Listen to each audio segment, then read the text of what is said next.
Namaste, yoga friends. Welcome to today's Kids Yoga Meets Astrology. Today is a full moon, and it peaked this morning on the northeast side of the USA, or New York. I'm actually in North Carolina, so New York, North Carolina, we share the same moon cycle, let's say.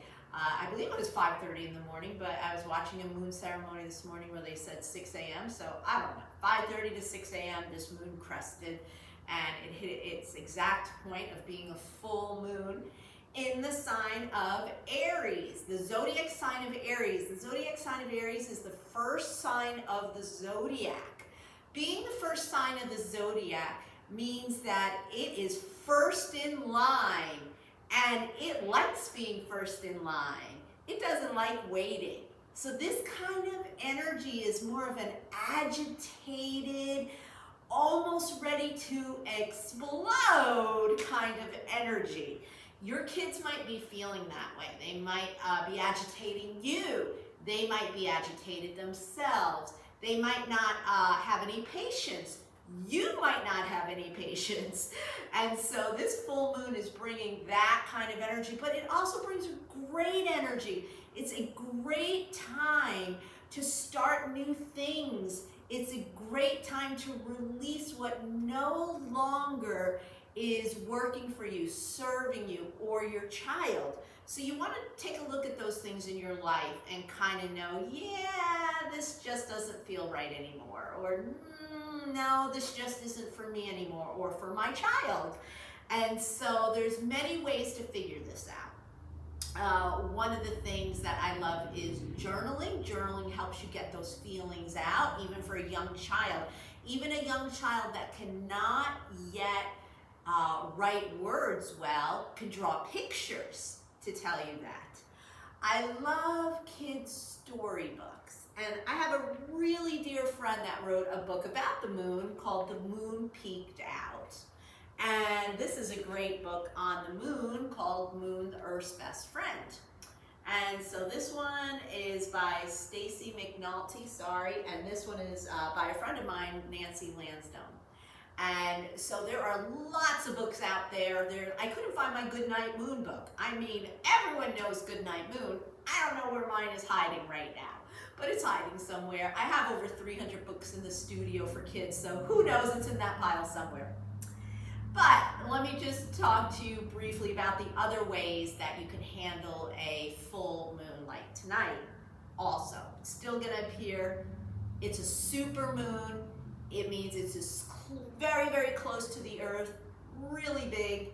And I gotta tell you a quick story. My son sent me a picture last night and he's like, does it happen to be a super moon? I was multitasking, doing other things. I'm like, no, it's just the Aries moon. The Aries is fiery, it's that way. Then I thought about it and I was like, wait a second.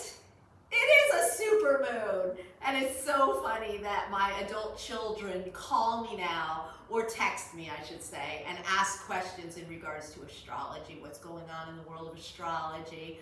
And yes, astrology can answer a lot of questions. And another way for adults, and I will say older children, you can use moon oracle decks.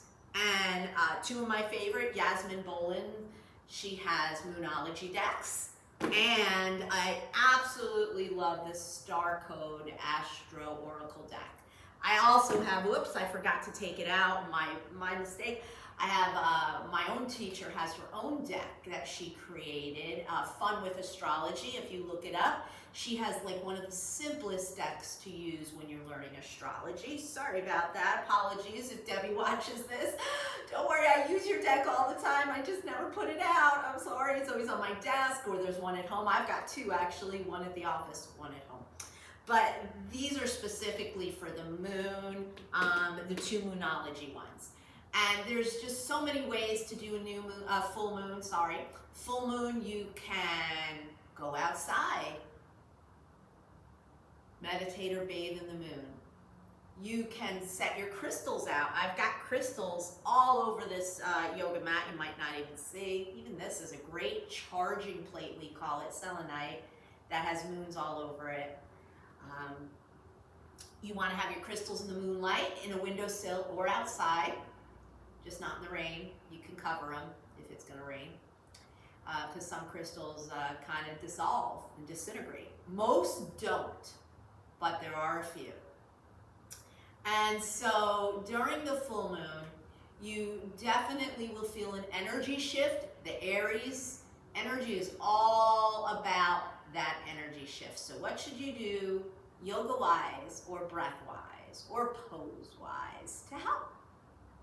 Honestly, with an Aries full moon and it's very kind of energy, I cannot stress enough doing what helps you or your child relax the most.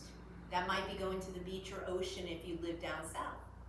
That might be relaxing at your favorite place, sitting in a garden, walking in the forest, going for a walk. All of these things help to calm your child down. Coloring is a great way to calm your child's nervous system down as well. But meditating is my #1 thing I go to. There's lots of different meditations you can do. You can do your favorite. You can simply just stop for a moment. Just sit. Just close your eyes and breathe and listen.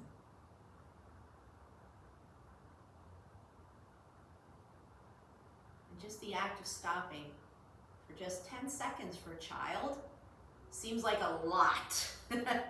So it does not have to be fancy. It does not have to be anything special. It's really what works for you. So I hope you enjoyed today's full moon video.